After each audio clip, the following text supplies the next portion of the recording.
आज हम पढ़ेंगे आज हम पढ़ेंगे विधायिका क्लास 11 पॉलिटिकल साइंस की फर्स्ट बुक में इम्पोर्टेंट कुछ क्वेश्चनों पे चर्चा करेंगे जो एग्ज़ाम पॉइंट ऑफ व्यू से बहुत इम्पोर्टेंट हैं, जो अक्सर पूछे जाते हैं। ये 5वां चैप्टर है विधायिका। इसके बाद लास्ट न्यायपालिका रहेगा हमारा। विधायिका देखेंगे, विधायिका क्या होती है। विधायिका में हम देखेंगे संसद की भूमिका, उसके जितने स्पीकर्स और इत्यादि अंगों के बारे में देखेंगे। कानून कैसे बनता है, संसद कैसे काम करती है, लोकसभा क्या होता है, लोकसभा की शक्तियाँ क्या होती हैं, इत्यादि विषय पे हम आज चर्चा करेंगे।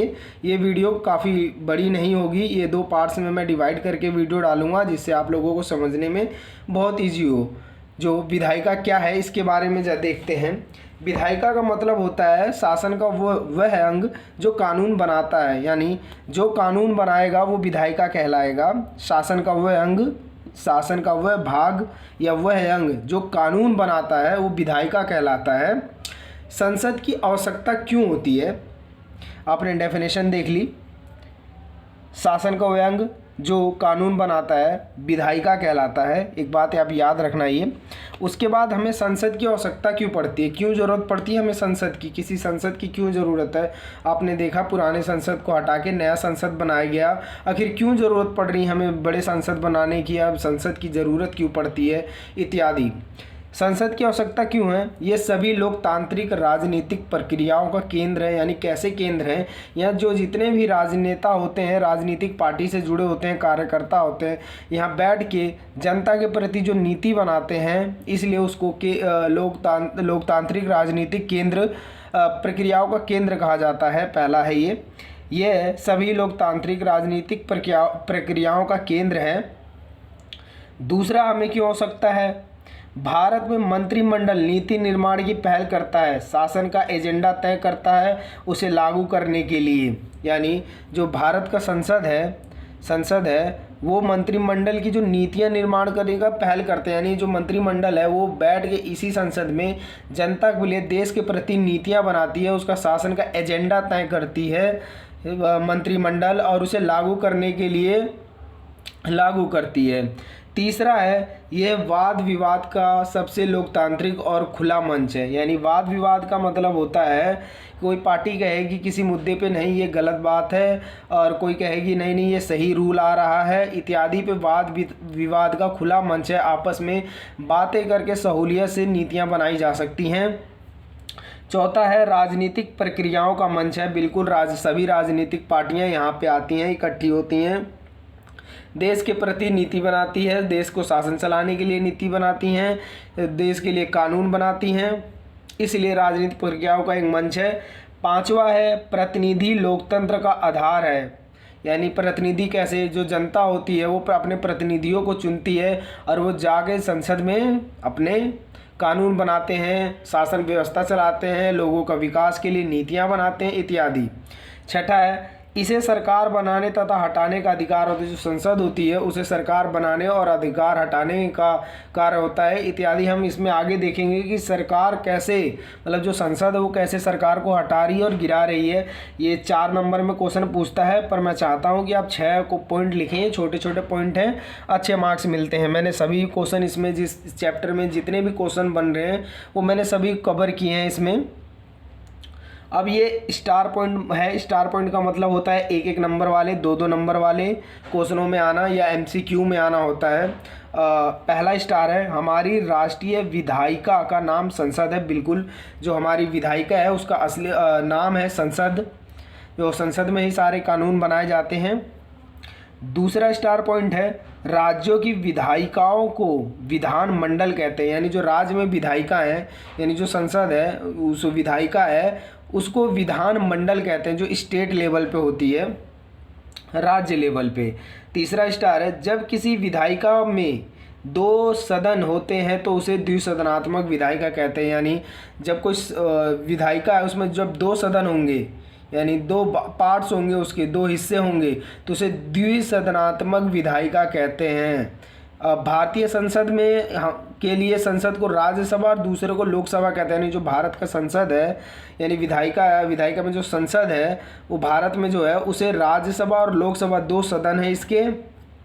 और तीसरा चौथा स्टार पॉइंट का मतलब है 6 राज्यों में ही द्विसदनात्मक विधायिका है, यानी जो 6 स्टेट हैं, स्टेट यानी राज्य, उनमें 6 द्विसदनात्मक यानी 2 सदन वाले, द्विसदनात्मक का मतलब 2 सदन वाले विधायिका हैं।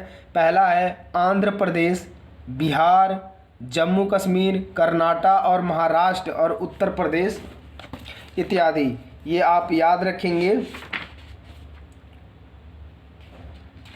ये आप याद रखेंगे। आंध्र प्रदेश, बिहार, जम्मू कश्मीर, कर्नाटक और महाराष्ट्र तथा उत्तर प्रदेश, ये 2 सदनात्मक विधायिका वाले स्टेट हैं। बिल्कुल, ये आप नक्शे में एनसीईआरटी में देख सकते हैं, ये वाला नक्शा, हाँ ये वाला नक्शा, इसमें देख लें आप।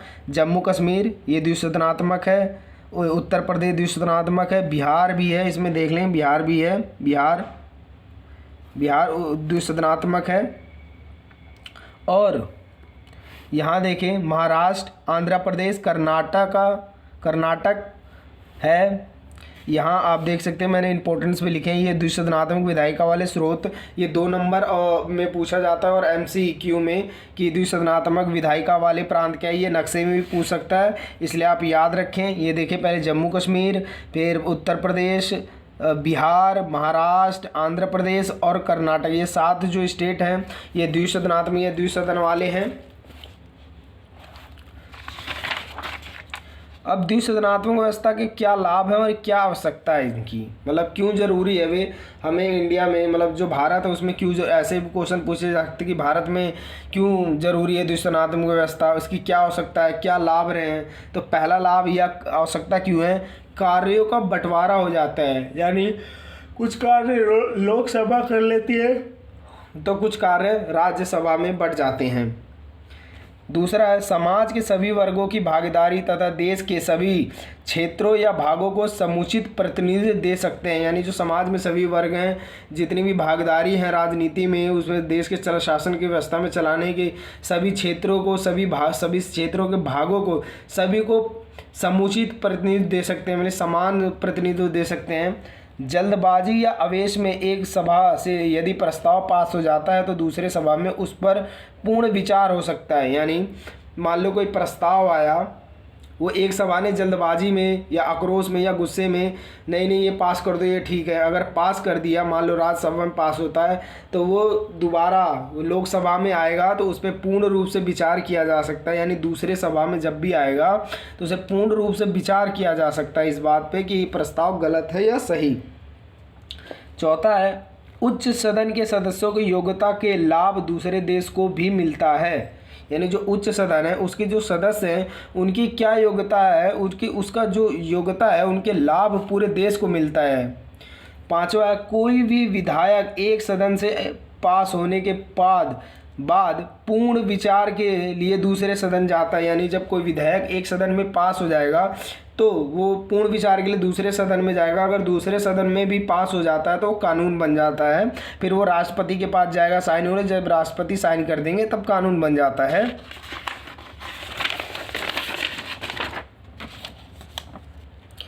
अब आते हैं राज्यसभा पे। राज्यसभा क्या है, इसमें क्वेश्चन पूछता है राज्यसभा क्या है, इसकी क्या संरचना है।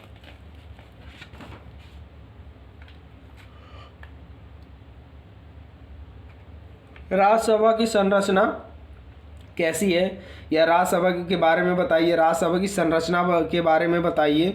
तो पहले संरचना देख लेते हैं। ये एक स्थायी सदन है, यानी जो राज्यसभा है वो एक स्थायी सदन है। इसकी अधिकतम संख्या 245 निर्धारित है, यानी इसमें 245 जनसंख्या इनकी सदस्यों की। इसमें 229 सदस्य राज्य और संघ राज्य क्षेत्र के प्रतिनिधि यानी अप्रत्यक्ष रूप से निर्वाचित होंगे। इसमें जो सदस्य होंगे इसमें राज्यों की अधिकतम जनसंख्या जो है 245 निर्धारित की गई हैं, और इसमें 229 जो सदस्य होंगे ना वो राज्य और संघ राज्य क्षेत्रों के प्रतिनिधि होंगे जो अप्रत्यक्ष रूप से निर्वाचित होंगे, यानी जनता इन्हें सीधे नहीं चुनेगी, जनता के चुने हुए जो प्रतिनिधि होते हैं वो इनको चुनते हैं। जबकि जो 12 सदस्य राष्ट्रपति द्वारा मनोनीत किए जाएंगे, यानी जो राज्यसभा की संरचना में आप ये लिख सकते हैं कि जो 245 हैं उसमें से 229 जो हैं वो सदस्य राज्य और संघ राज्य क्षेत्र का प्रतिनिधित्व होंगे, और जो बचे 12 सदस्य होंगे ना उनको राष्ट्रपति मनोनीत करेगा, यानी मनोनीत करता है। और संविधान की चौथी अनुसूची में राज्यसभा के लिए राज्य और संघ राज्य क्षेत्रों में सीटों के आवंटन का वर्णन किया गया है। यानी जो संविधान की चौथी अनुसूची है उसमें जो राज्यसभा है उनके राज्यसभा के लिए राज्यों और संघ यानी राज्य और संघ यानी सेंट्रल वाले जो राज्य क्षेत्रों में सीटों के आवंटन का वर्णन किया, मतलब आवंटन किया बताया गया उनकी सीटों के बारे में। अब इनका कार्यकाल 6 वर्ष का होता है, पर बस 6 वर्ष का तो ज़रूर होता है, लेकिन ये सभी रिटायर नहीं होते। इनमें से प्रत्येक 2 वर्ष बाद 1/3 सदस्य रिटायर हो जाते हैं। यानी इसमें जो सदस्य काम कर रहे होते हैं वो प्रत्येक 2 वर्ष में 1/3 सदस्य रिटायर हो जाते हैं, उन्हें हटा दिया जाता है, मतलब वो खुद ही हट जाए, रिटायर हो जाते हैं। राज्यसभा में राज्यों के प्रतिनिधि का निर्वाचन राज्य विधानसभा के निर्वाचित सदस्य करते हैं। यानी जो राज्यसभा में राज्यों का प्रतिनिधित्व कर रहा है उनका निर्वाचन जो करता है वो राज्य विधानसभा के निर्वाचन सदस्य करते हैं। याद रखना, जो राज्यसभा में राज्यों के प्रतिनिधि का निर्वाचन राज्य विधानसभा के निर्वाचित सदस्य करते हैं, पहला। उसके बाद चुनाव अनुपातिक प्रतिनिधित्व पद्धति के अनुसार एकल संक्रमणीय मत द्वारा होता है, यानी अप्रत्यक्ष द्वारा अनुपातिक प्रतिनिधित्व पद्धति के अनुसार एकल संक्रमणीय मत द्वारा इनका चुनाव होगा। राज्यसभा के लिए राज्यों की सीटों का जो आवंटन है उनकी जनसंख्या के आधार पर किया जाता है, यानी जितनी जनसंख्या है किसी राज्य की उसी हिसाब से सीटों की आवंटन यानी बंटवारा कर दिया जाता है। इन्हें दोबारा निर्वाचित किया जा सकता है, कार्यकाल एक साथ पूरा नहीं करते।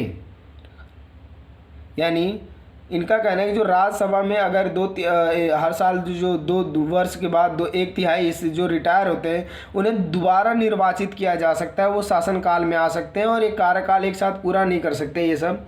अब राज्यसभा के प्रत्याशी होने के लिए जो योग्यता चाहिए आप लोगों को, वो कैसी योग्यता रहती है? पहली सभी योग्यता देखो, जहाँ भी योग्यता पूछे किसी उसमें तो एक पहली योग्यता सेम लिखना सब कि वह भारत का नागरिक हो। दूसरी योग्यता आप सेम क्या लिख सकते हैं, वह पागल व दिवालिया ना हो। ये सभी में चाहे किसी में भी किसी की भी योग्यता पूछे, इस चैप्टर में बहुत सी जगह है, राष्ट्रपति की योग्यता, प्रधानमंत्री की योग्यता, बहुत से जजेस की योग्यता, बहुत से आगे योग्यता इसमें पूछी जाती है एग्ज़ाम में। तो आप ये 2 को अगर याद नहीं रखता, आप 2 कॉमन योग्यता याद रख लें। वह पहला तो वो भारत का नागरिक हो, दूसरा वह पागल व दिवालिया ना हो। अब राज्यसभा में क्या है, राज्यसभा के प्रत्याशी के लिए क्या योग्यता होगी? पहला भारत का नागरिक होगा, 30 वर्ष की आयु पूरी का होगा, यानी 30 वर्ष का आयु हो चुकी होगी, वह पागल व दिवालिया नहीं होगा। अब राज्यसभा की शक्तियां और कार्य, आप एक बात याद रखना, अगर राज्यसभा की शक्तियां पूछे तब भी आपको यही वाले पॉइंट लिखने हैं, और राज्यसभा के कार्य पूछे तब भी आपको यही वाले पॉइंट लिखने हैं। तो राज्यसभा की पहला कार्य या शक्तियां ये मान सकते हैं आप, जो सामान्य विधेयक पर विचार कर उन्हें पारित करती है और धन विधेयक में संशोधन प्रस्तावित करती है। यानी जो राज्यसभा है वो विधेयकों पर विचार कर उन्हें पारित कर देगी कि हाँ ये विधेयक ठीक है और इसे पारित कर दो। और धन विधेयक अगर आता है, इसमें धन विधेयकों में संशोधन प्रस्तावित, सिर्फ संशोधन प्रस्तावित कर सकती है और इसमें कुछ नहीं कर सकती, क्योंकि पहले धन विधेयक सिर्फ लोकसभा में पेश होता है, राज्यसभा में नहीं। एक बात याद रखना, धन विधेयक है जो वो सिर्फ लोकसभा में पेश होता है, राज्यसभा में नहीं। राज्यसभा इस विधेयक में सिर्फ संशोधन की प्रस्तावित कर सकती है कि इसमें संशोधन किए जाने चाहिए और कुछ नहीं। दूसरा है संवैधानिक संशोधन को पारित करती है, यानी जो संविधान में संशोधन करने हैं उनको पारित करती है कि ये संविधान में संशोधन को अगर कोई प्रस्ताव आता है तो हाँ उसको लगता है कि संविधान में संशोधन होने चाहिए तो ये संशोधन करने के लिए पारित करती है। प्रश्न पूछकर तथा संकल्प और प्रस्ताव प्रस्तुत करके कार्यपालिका पर नियंत्रण करती है। ये जो संसद है यानी जो राज्यसभा है वो क्या करती है, जो प्रश्न पूछकर और संकल्प और प्रस्ताव प्रस्तुत करके जो कार्यपालिका उस पर नियंत्रण करती है। चौथा है राष्ट्रपति और उपराष्ट्रपति के चुनाव में भागीदारी करती है, यानी जो राज्यसभा के सदस्य होते हैं, जो राज्यसभा है वो क्या करती है, जो राष्ट्रपति और उपराष्ट्रपति का चुनाव होता है, पिछले हमने अध्याय में पढ़ा राष्ट्रपति और उपराष्ट्रपति को, उसमें आपने पहले भी बताया है कि चुनाव में भागीदारी राज्यसभा करती है। पांचवा है सर्वोच्च न्यायालय और उच्च न्यायालय के न्यायाधीशों को हटा सकती है। कैसे?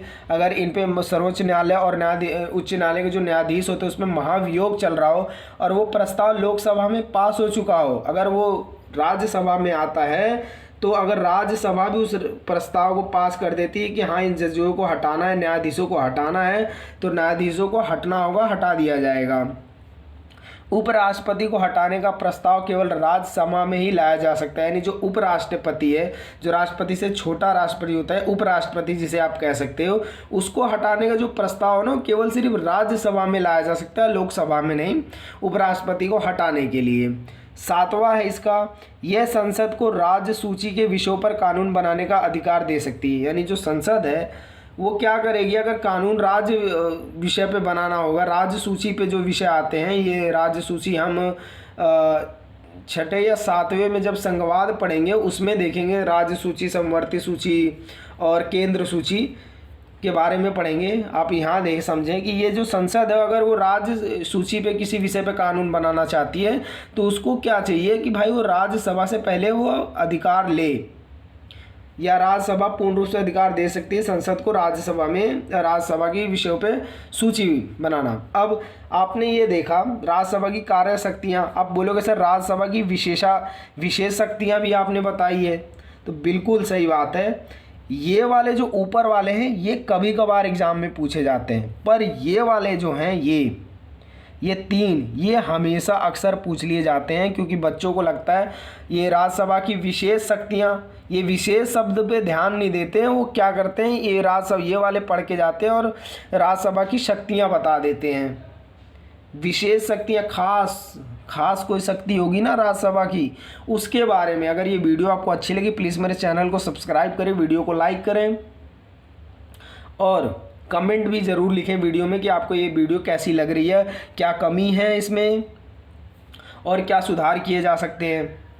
अब राज्यसभा की विशेषाधिकार, जो कोई खास पावर होती है ना, वो क्या खास पावर है उसमें राज्यसभा में, उसको देखते हैं। पहला है राज्यसभा राज्यों का प्रतिनिधित्व करने वाली संस्था है। बिल्कुल सही बात है, जो राज्यसभा है जो राज्य का प्रतिनिधित्व होगा ना उसको करने वाली संस्था है, प्रतिनिधित्व करने वाली संस्था है। दूसरा है इसका उद्देश्य राज्यों के हितों यानी शक्तियों का संरक्षण करना है, जितने भी स्टेट हैं उनके हितों और शक्तियों का संरक्षण करना है दूसरा। तीसरा है राज्य के हितों को प्रस्तावित करने वाला प्रत्येक मुद्दा उसकी सहमति और स्वीकृति के लिए भेजा जाता है, यानी जो राज्य के हितों को प्रभावित करने वाला जो प्रत्येक मुद्दा है या उस पर राज्य सूची पे विषय पे संसद कानून बनानी पड़ रही है, ज़रूरत पड़ रही है सरकार को या संसद को राज्य सूची में कानून बनाने का अधिकार चाहिए या बनाना चाहती है, तो वो पहले क्या करेगी, उसकी राज्यसभा की स्वीकृति के लिए एक पत्र भेजेगी।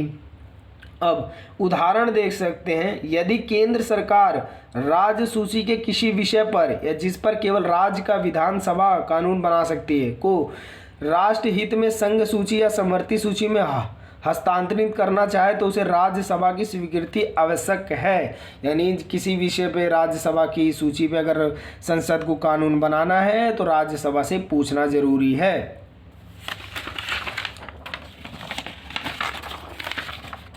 उसके बाद है लोकसभा। लोकसभा की संरचना कैसी है या लोकसभा की संरचना बताइए, लोकसभा के बारे में बताइए।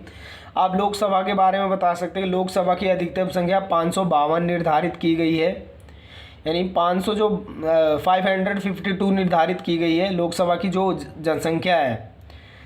इसमें से 530 बंदे हैं वो राज्यों के प्रतिनिधित्व और 20 संघ राज्य क्षेत्रों के प्रतिनिधित्व होंगे। यानी जो 552 में से जो निर्धारित होंगे ना, उसमें से जो 530 होंगे वो राज्यों के प्रतिनिधित्व जो स्टेट से होते हैं, और जो 20 होंगे ना वो संघ राज्यों यानी केंद्र सेंट्रल संघ राज्य क्षेत्रों का प्रतिनिधि, यानी 20 संघ राज्य क्षेत्रों से प्रतिनिधि होते हैं। ये सार्वभौमिक मताधिकार से चुनाव के आते हैं, यानी ये प्रत्यक्ष चुनाव से आते हैं। लोकसभा के जितने भी हैं वो प्रत्यक्ष, क्यों? क्योंकि ये सार्वभौमिक, हम ही लोग वोट देंगे जो 18 वर्ष के हो जाएंगे, उसके बाद हम ही चुनते हैं प्रतिनिधि। हमने चुनाव वाले चैप्टर में, चैप्टर 3 में पढ़ा था, उसमें वैश्विक सार्वभौमिक वैश्विक मताधिकार के चुनाव आते हैं। एंग्लो इंडियन के 2 सदस्यों को राष्ट्रपति नामांकित करता है। एंग्लो इंडियन, याद रखना, एंग्लो इंडियन के जो 2 सदस्य होंगे उनको राष्ट्रपति नामांकित करेगा, उसको निर्वाचित करेगा, नामांकित करेगा। और राज्यसभा में ये याद रखना 12 सदस्य हैं, 12 को राष्ट्रपति मनोनीत करता है। यहाँ क्या कह रहा है कि एंग्लो इंडियन के 2 सदस्यों को राष्ट्रपति नामांकित कर रहा है। अब वर्तमान में क्या लोकसभा में है, ये वर्तमान है, ये पुराना डाटा है जो आपकी किताब में दे रखा है। ये वाला जो पुराना डाटा है ये किताब में दे रखा है आप लोगों के। अब ये नया डाटा जो अपडेटेड आया है वो क्या है, वर्तमान में लोकसभा में 545 सदस्य हैं, बिल्कुल। इसमें से 530 राज्य में और 13 सदस्य, याद रखना, संघ क्षेत्र से, और 2 सदस्य राष्ट्रपति नामांकित करता है। यहाँ पुराने वाले डाटे में 20 थे, यहाँ देखो 13 हो गए। ये प्रेजेंट टाइम का डाटा है, याद रखना। और इसमें 2 सदस्य राष्ट्रपति नामांकित कर रहा है। इनका कार्यकाल 5 वर्ष का होता है, 5 वर्ष के बाद दोबारा चुनाव होते हैं। अब लोकसभा के प्रत्याशी के लिए क्या योग्यता है, यानी लोकसभा का चुनाव लड़ना है तो आपके पास क्या योग्यता होना चाहिए, यानी जो प्रत्याशी बनना चाहते हैं वो क्या योग्यता लोग हैं। पहला, वो भारत का नागरिक हो। ये अगर कोई भी योग्यता पूछे, देखो यहाँ भी वही, भारत का नागरिक हो, आयु 25 वर्ष हो, यानी लोकसभा के प्रत्याशी के लिए योग्यता आयु 25 वर्ष हो, वह किसी लाभ के पद पर ना हो, यानी गवर्नमेंट अथॉरिटी पे वाले पद पे, सरकारी पद पे ना हो, या सरकार से कोई सहायता प्राप्त हो, बिल्कुल ना हो, या पागल व दिवालिया ना हो। ये वाले देखो, ये वाला पॉइंट और ये वाला जो पॉइंट है पहला और चौथा, ये सेम है, सब में मिलेगा आप लोगों को। 5वां, अदालत द्वारा अपराधी घोषित ना किया गया हो, यानी आजकल तो मुजरिम भी चुनाव लड़ लेते हैं। अदालत द्वारा अपराधी घोषित ना किया गया हो, ये कानून सिर्फ गरीबों के लिए होता है। आगे, लोकसभा के कार्य और शक्तियाँ, ये देखो, यानी इसके भी विशेष शक्तियाँ हैं, याद रखना। लोकसभा के कार्य और क्या शक्तियाँ रही हैं। पहला है, संघ सूची और समवर्ती सूची के विषय पर कानून बनाती है।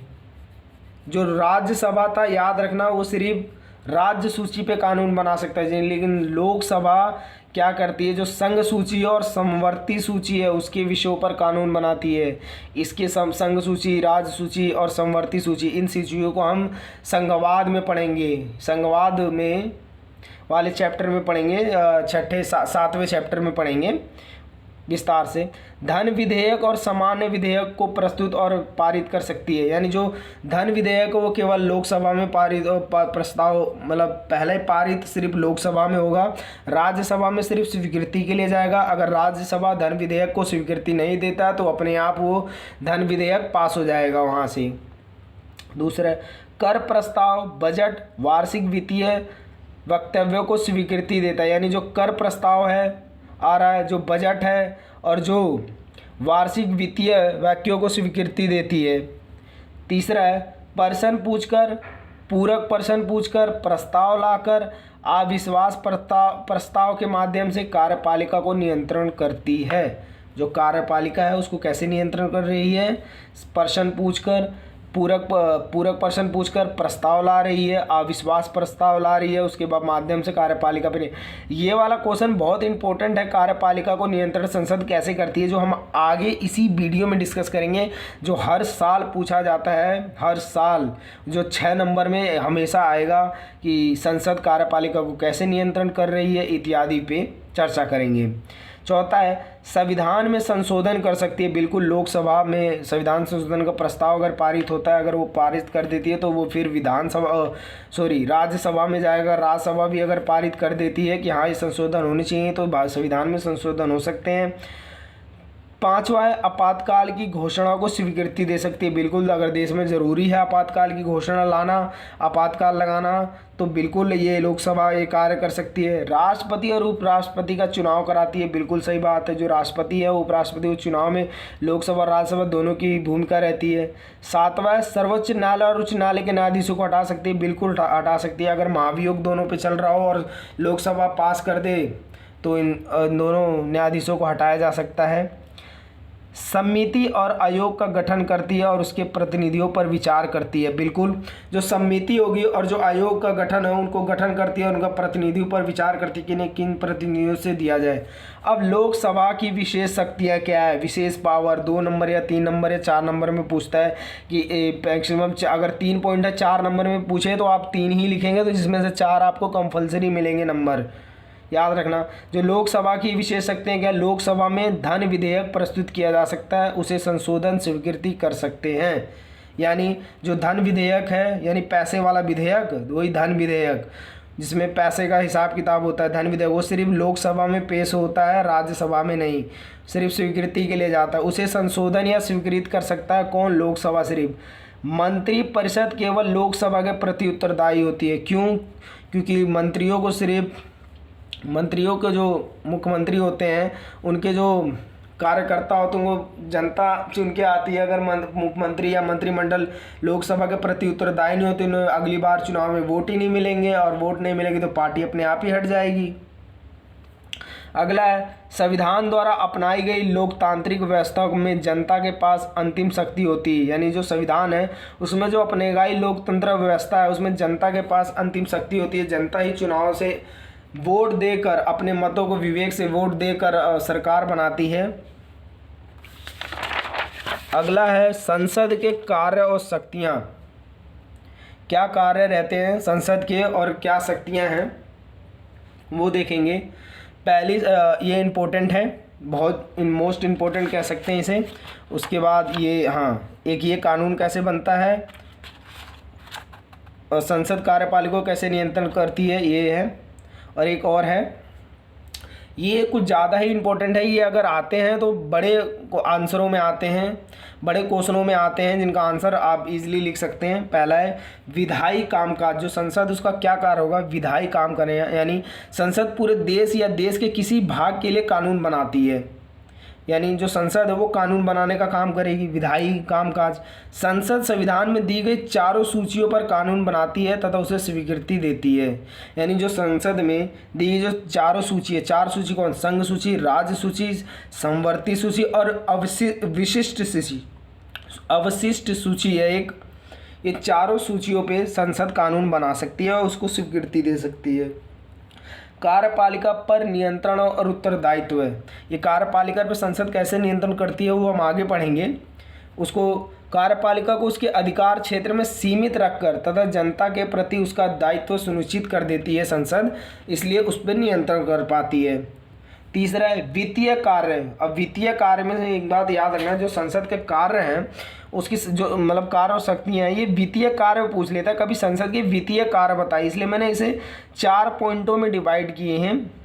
ये हमेशा क्या किया, प्रीवियस में क्या हो रहा है कि जो संसद के कार्य पूछ रहा है कि जो वित्तीय कार्य है वो बताइए आप। ये पूरा काम नहीं पूछ रहा है, ये सिर्फ वित्तीय कार्य पूछ ले रहा है, वो कभी कभी ऐसा कर रहा है। बहस का मंच कैसा रहा है वो देखो, ये मैंने नीचे बता रखा है। ये ये मैंने 4 में बता रखा है, ये वाला ये ऐसे पूछ ले रहा है, इसलिए मैंने सभी को लिखा है।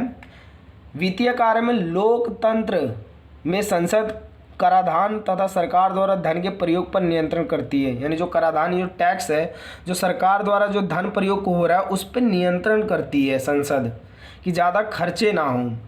दूसरा है भारत सरकार कोई नया कर प्रस्ताव लाए तो उस संसद की स्वीकृति लेनी पड़ती है। बिल्कुल सही बात है, अगर कोई सरकार है कानून बनाती है तो पहले संसद में ही कानून होगा, उसकी स्वीकृति होगी, लोकसभा और राज्यसभा का हिसाब बैठेगा, उसके बाद ही कानून बनेगा। सरकार को अपने द्वारा खर्च किए गए धन का हिसाब तथा प्रस्तावित आय का वितरण संसद को देना पड़ता है। यानी जो गवर्नमेंट है, जो सरकार है, वो क्या करेगी, अगर उसने अपनी शासनकाल में जितना एक साल में खर्च किया है, जैसे आगे खर्च करेगी, कहाँ जा रही है, कितना खर्च हो रहा है, उस सभी का ब्यौरा, यानी एक लिस्ट आप कह सकते हो, जैसे रेस्टोरेंट में आ जाते हैं ना खाना खाने के बाद कि कितना बिल आया है, वो तरह उसके हिसाब किताब आ जाता है कि इतना सर्विस टैक्स ये है वैसा है। बिल्कुल उसी तरह धन का हिसाब किताब संसद को देना पड़ता है सरकार को। चौथा है, संसद बजट और वार्षिक वित्तीय व्यक्त प्रस्तुत करती है। जो संसद है वो बजट देखते हो आप, फरवरी या मार्च में बजट आता है, और वित्तीय जो वार्षिक बजट आता है वो सभी संसद में ही प्रस्तुत होता है और आपको टीवी पे दिखाया जाता होगा। चौथा है, प्रतिनिधित्व, यानी संसद देश के विभिन्न क्षेत्रीय, सामाजिक, आर्थिक, धार्मिक समूहों के अलग अलग विचारों का प्रतिनिधित्व करती है। पांचवा है, निर्वाचन संबंधित कार्य, यह भारत के राष्ट्रपति उपराष्ट्रपति का चुनाव कराती है। छठा है, बहस का मंच, बहस यानी बातचीत, वाद विवाद का मंच आप कह सकते हैं। बहस, आपस में वाद विवाद, एक दूसरे पे आप देखते हो न्यूज़ पे दिखाते होंगे संसद में कि आपस में वाद विवाद चल रहा है, कोई पार्टी दूसरे पे ब्लेम कर रही है। एक पार्टी है कि वो मान लो कांग्रेस पे कोई ब्लेम कर रहा है, कांग्रेस बीजेपी पे ब्लेम कर रही होती है कि तुम आपके राज्य में ये इतना खर्चा हो गया, ये ऐसे कानून आए, ऐसे हुआ, जनता का ऐसे शोषण हो रहा है। बीजेपी वाले क्या करते हैं कि कांग्रेस वाले पे ज़्यादा कि आपके शासनकाल में क्या किया, 60 साल शासन किया, इत्यादि पे बहस चलता है। संसद देश के वाद विवाद का सर्वोच्च मंच है, बिल्कुल सच बात है। इसमें वाद विवाद अधिक होता है। वाद विवाद इसलिए अधिक होता है क्योंकि ये आपस में ही किसी बिल को लेकर, किसी प्रस्ताव पे खुली बहस चलती है, खुली बातचीत चलती है इस पे। दूसरा है, संसद को किसी भी विषय पर निर्भीकता से बोलने की स्वतंत्रता है। यानी संसद में कोई भी मंत्री किसी को मतलब गाली नहीं देता, किसी को भी कुछ भी बोल देता है, लिमिट में रह के किसी भी मुद्दे को उठा के किसी भी पार्टी को मतलब एक टारगेट करके पार्टी के खिलाफ बोल जाता है, पूर्ण रूप से स्वतंत्र होकर बोलता है। तीसरा है, संसद राष्ट्र के समक्ष आने वाले किसी एक या हर मुद्दे का विश्लेषण करती है। बिल्कुल जो संसद है वो राष्ट्र के सामने जितनी समस्याएं आती हैं उनको हल करने के लिए करती है, लेकिन आजकल संसद बेरोजगारी पे नहीं कोई ध्यान दे रही है। चौथा है, विचार विमर्श हमारी लोकतांत्रिक निर्वाचन प्रक्रिया का आत्मा है। यानी बिल्कुल सही है, जो विचार है विमर्श है वो संसद में होता है और ये विचार विमर्श से ही देश की शासन व्यवस्था को चलाई जा सकती है।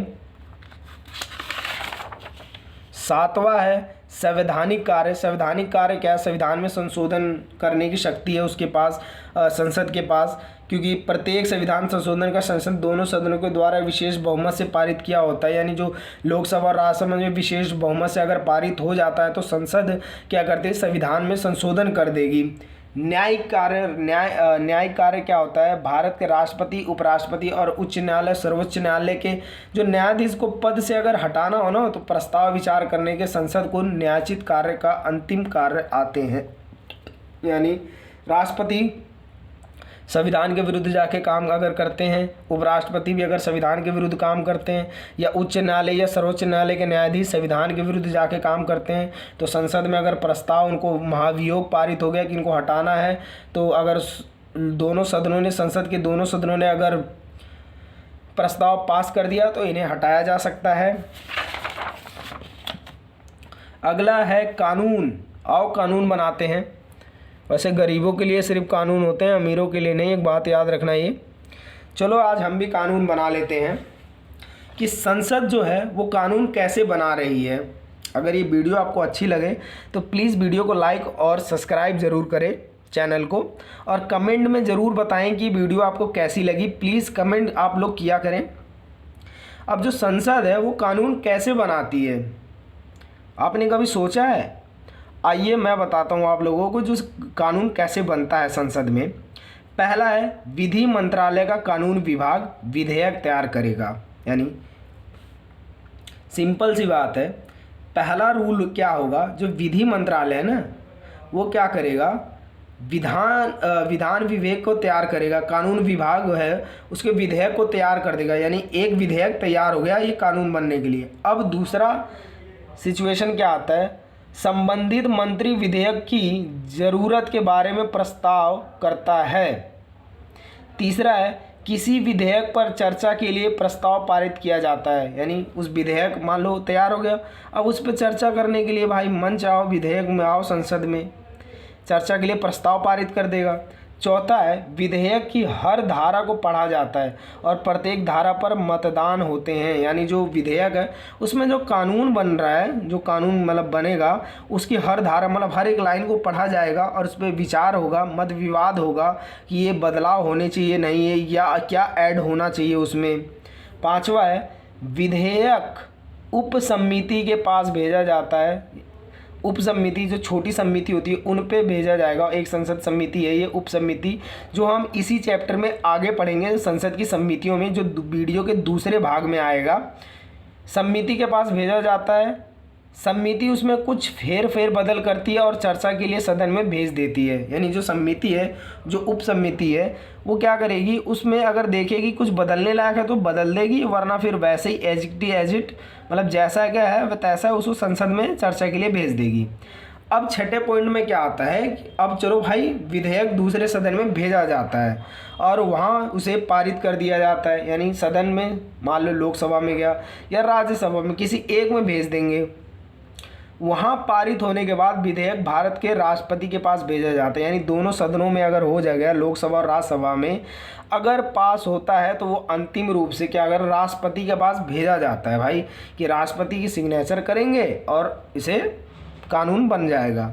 अब आठवां पॉइंट में गए विधेयक का प्रस्ताव जिस सदन में हुआ है उसे यह विधेयक पारित हो जाता है। जनता की इच्छा क्या है इसमें, आप सोचोगे कि ये हाँ ये आप देखें, ये आप सोचोगे कि ये सर ने ये बना रखे हैं बादल बादल से, क्या है, बिल्कुल इसमें मैं आपको बता देता हूँ जनता की इच्छा क्या रहती है, यानी कानून बनने में जनता की क्या इच्छा रहेगी। आप एक बात याद रखना, पहली इच्छा क्या हो सकती है, जो विधेयक है अगर धन विधेयक नहीं है तो उसे किसी एक सदन में पेश किया जा सकता है। यानी कानून है, कानून क्यों बनाया जाता है, जनता की इच्छा के लिए, ज़रूरतों के लिए, समाज की ज़रूरतों के लिए, यानी जनता की इच्छा। फिर अगर वो कोई विधेयक है वो धन विधेयक ना छोड़ दे, अगर धन विधेयक ना हो तो वो किसी भी सदन में पेश किया जाता है, किसी एक सदन में। उसके बाद क्या होगा, ये तीर जाएगी आगे, यानी विधेयक जा रहा है आगे। विधेयक समिति के पास भेजा जाता है और सदन में चर्चा शुरू हो जाती है। अब विधेयक समिति के पास आ गया और सदन में चर्चा, वाद विवाद शुरू हो गया। उसके बाद क्या होगा, फिर विधेयक आगे जा रहा है, क्या होगा, समिति रिपोर्ट देती है कि भाई ये विधेयक कैसा है, क्यों है और क्यों। उसके बाद फिर देखो यहाँ विधेयक आगे आ गया। सदन इन रिपोर्ट को स्वीकार और स्वीकार कर सकता है, बिल्कुल बात है, फिर यहाँ स्वीकार कर रहा है, नहीं स्वीकार कर रहा है, फिर आगे सदन में विधेयक पर विस्तृत चर्चा करेगा, यानी जो सदन है वो विधेयक पर पूर्ण रूप से खुले मंच पे चर्चा करेगा, विस्तार करेगा। उसके बाद फिर आगे विधेयक या तो पारित होता है या रद्द हो जाएगा, यानी किसी विधेयक है वो संसद में या तो पारित होगा या तो रद्द हो जाएगा। फिर विधेयक आगे मान लो पारित हो गया तो दूसरे सदन में भेजा जाएगा। यहाँ से मान लो पहले लोकसभा में भेजा गया, अब राज्यसभा में भेजा जा रहा है। उसके बाद क्या होगा, दूसरा सदन या तो इसे मंजूरी देता है या सुझाव देगा इसमें कि नहीं ये बदलो, या तो फिर मैं इसे नहीं स्वीकार करूँगा, या सदन में इसे मंजूरी दे देगा। फिर क्या होगा, विधेयक फिर आगे जाएगा। फिर क्या कहेगा, राष्ट्रपति विधेयक को मंजूरी देता है या तो उसे पुनः विचार के लिए लौटा देता है या खुद ही अपने पास ही का विधेयक रख लेता है। हमने राष्ट्रपति वाले में देखा था, डाकघर वाला, उसमें राष्ट्रपति हमने पढ़ा था, राष्ट्रपति वाले में जो उदाहरण मैंने आपको बताया था डाक सेवा वाला, जिसमें को राष्ट्रपति ने खुद ही अपने उसमें रख लिया था, उस पर कोई विचार नहीं देता। ये राष्ट्रपति के ऊपर होता है कि विधेयक पे विचार दे ना दे, उस पर कोई फोर्स नहीं कर सकता। पर अब राष्ट्रपति ने अगर साइन कर दिया कि हाँ जी मैं साइन करता हूँ, मैं राष्ट्रपति ये हूँ, और मतलब राष्ट्रपति मैं साइन करता हूँ, और उसके बाद क्या होगा, विधेयक कानून बन जाएगा पूरी तरह से। अब आगे जाके कानून बन जाएगा और लागू हो जाएगा। ये मोस्ट इम्पोर्टेंट है, ये आपके एनसीईआरटी में बिल्कुल ऊपर ही है, लेकिन बहुत से बच्चे खोज नहीं पाते और आंसर काफ़ी बड़ा हो जाता है बुक में, इसलिए मैंने छोटे में लिख रखा है। संसद क्या करती है हमने पढ़ लिया। ये पढ़ेंगे संसद कार्यपालिका को कैसे नियंत्रण करती है, मतलब कैसे नियंत्रण कर रही है संसद कार्यपालिका को। बिल्कुल हाँ, ये पेज नंबर 115 में है। ये काफ़ी बड़ा आंसर हो जाता है इसलिए मैंने इसे छोटे में लिखा, और ये 4 नंबर से 6 नंबर में पूछा जाता है। 4 से 6 में ये बड़े में ही आता है। संसद कार्यपालिका को कैसे नियंत्रण कर रही है। बहस और विवाद से, बहस यानी वाद विवाद से कानून निर्माण करने की प्रक्रिया में विधायिका के सदस्यों को जो कार्यपालिका है ना, उसके द्वारा बनाई गई जो नीतियां होती हैं और उसके कार्यान्वयन के तरीकों पर बहस करने का अवसर मिलता है। बिल्कुल सही बात है। कैसे बहस होता है, प्रश्न काल में। अगर प्रश्न काल है, संसद के अधिवेशन के समय प्रतिदिन प्रश्न काल आता है, यानी प्रश्न पूछो और उसके बाद कानून के बाद जवाब मांगो। शून्यकाल, याद रखना ये प्रश्न काल क्या होता है और शून्य काल क्या होता है, ये एक एक नंबर में ही पूछ लेते हैं इसलिए कह रहा हूँ ये इंपॉर्टेंट है। प्रश्न काल क्या होता है, संसद के अधिवेशन के समय प्रतिदिन प्रश्न काल आता है, ये इतनी डेफिनेशन है एक नंबर में। शून्य काल क्या होता है, इसमें संसद किसी भी महत्वपूर्ण मुद्दे को उठा सकते हैं पर मंत्री उसका उत्तर देने के लिए बाध्य नहीं होता, यानी ज़बरदस्ती नहीं कर सकते, नहीं आप इसका जवाब ही दें। लोकहित के मामले में आधे घंटे की चर्चा और स्थगन प्रस्ताव आदि की भी विधान है, यानी इसमें विधान है आधे घंटे की पूर्ण महत्वपूर्ण चर्चा, लोक मामले में स्थगन की प्रस्तावना। कानूनों की स्वीकृति या अस्वीकृति देके कार्यपालिका है जो कानून को लागू कर रही है, उसको विधायिका क्या करती है कि भाई कानून की स्वीकृति और अस्वीकृति देके कोई भी विधेयक संसद की स्वीकृति के बाद ही कानून बन सकता है। कानून को मंजूरी या नामंजूरी देने का अधिकार भी संसद के पास होता है, यानी कानून कैसा है उसको मंजूरी दे या ना दे वो सिर्फ संसद पे है, इसलिए उस पर पूर्ण नियंत्रण है। अब वित्तीय नियंत्रण कैसे करती है संसद कार्यपालिका पे, कैसे वित्तीय नियंत्रण करती है, जो सरकार है के कार्य को लागू करने के लिए वित्तीय संसाधनों की व्यवस्था बजट के द्वारा दी जाती है, यानी बजट ही पेश होगा तभी। संसदीय स्वीकृति के लिए बजट बनाना और उसे पेश करना सरकार का संवैधानिक जिम्मेदारी है। इस जिम्मेदारी के कारण विधायिका को कार्यपालिका के खजाने पर नियंत्रण करने का अवसर मिल जाता है। लास्ट यानी ये पहला, ये दूसरा, ये तीसरा और ये चौथा पॉइंट है अविश्वास प्रस्ताव। संसद द्वारा कार्यपालिका को उत्तरदायी बनाने का सबसे सशक्त हथियार अविश्वास प्रस्ताव। संसद के अविश्वास प्रस्ताव के कारण अनेक सरकारों को त्यागपत्र देना पड़ता है। बिल्कुल सही बात है। आगे है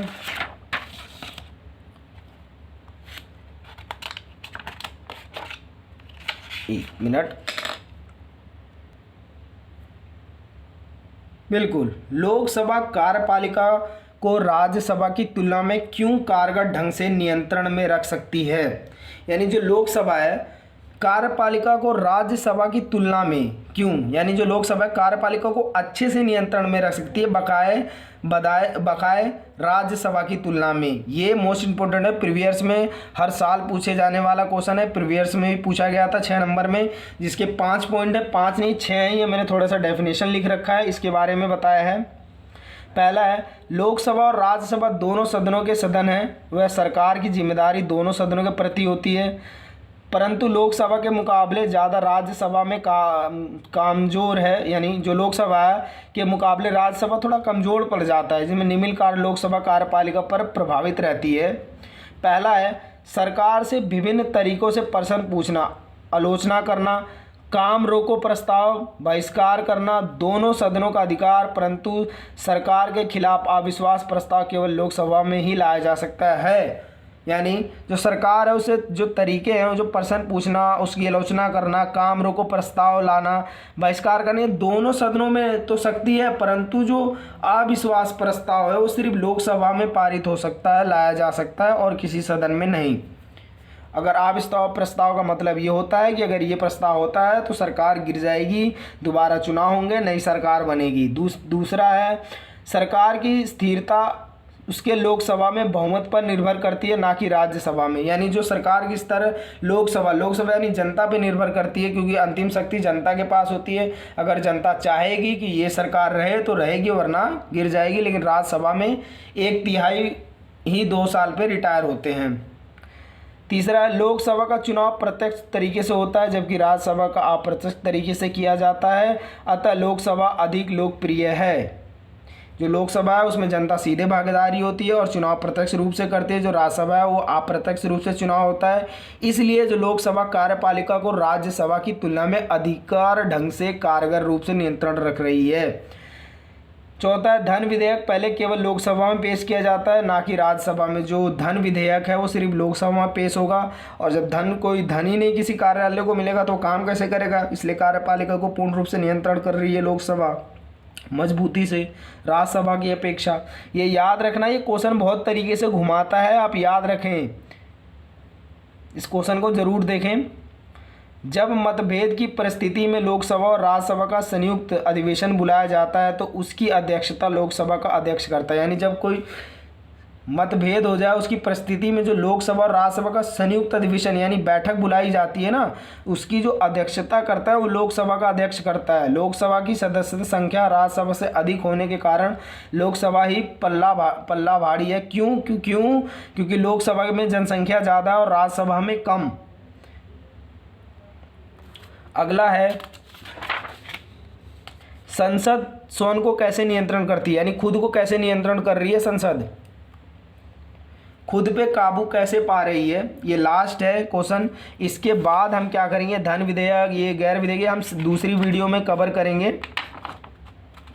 साधारण विधेयक सब दूसरी वीडियो में कवर होगा, वीडियो बहुत लंबी हो जा रही है। जो संसद स्वयं को कैसे नियंत्रण कर रही है, पहला है संसद का सार्थक अनुशासित होना। पहला, संसद का सार्थक व अनुशासित होना, इसलिए सांसद सार्थक भी है, अनुशासित भी है, अनुशासन से कार्य करे, इसलिए स्वयं को नियंत्रण कर पा रही है। दूसरा, संसद का अध्यक्ष विधायिका की कार्यवाही के मामले में सर्वोच्च अधिकारी होता है, इसलिए खुद को नियंत्रण कर पा रही है। तीसरा, संसद का अध्यक्ष अपने सदस्यों के व्यवहार को नियंत्रित करते हैं। जो उसके संसद के अध्यक्ष है उनमें जो सदस्य हैं उनके व्यवहार को नियंत्रण कर रही है, इसलिए संसद स्वयं को नियंत्रण कर पा रही है। दल बदल विधेयक कानून द्वारा 1985 में 52वां संशोधन किया गया, इसे 91वें संशोधन द्वारा संशोधित किया। ये याद रखना, ये मोस्ट इंपॉर्टेंट है वाली लाइन। क्योंकि दल बदल अधिनियम कानून कब लाए गए थे, प्रीवियस में पूछा गया था, तो 1985 में 52वां संशोधन किया गया और इसे 91वें संविधान संशोधन द्वारा संशोधित कर दिया गया। अब दल बदल क्या है, आप याद रखना, दल बदल, ये देखो मैंने लिख भी दिया है, दल बदल क्या है, ये प्रीवियस में पूछ लिया था। ये दल बदल क्या है, यदि कोई सदस्य स्वेच्छा से एक दल छोड़कर दूसरे दल में चला जाए या उस सदस्य अपने दल के आदेश के बावजूद सदन में हाजिर ना हो या अपने दल के निर्देशों के बावजूद उसके विरुद्ध मतदान करे तो उसे दल बदल कहते हैं। यानी मान लो कांग्रेस पार्टी से कोई बीजेपी में गया, बीजेपी उसके बाद फिर दोबारा कांग्रेस में आ रहा है, एक पार्टी से दूसरी पार्टी में जा रहा है, और जिस पार्टी को छोड़ के वो दूसरी पार्टी में गया उस पार्टी की बुराई कर रहा है, उसकी बात नहीं मान रहा, संसद में नहीं हाजिर हो रहा है, मतलब खिलाफ जा रहा है, उसे दल बदल कहते हैं। यानी एक पार्टी को छोड़ के दूसरी पार्टी में आ रहा है, जा रहा है, उसको दल बदल कहते हैं। ये लास्ट वीडियो है, इसलिए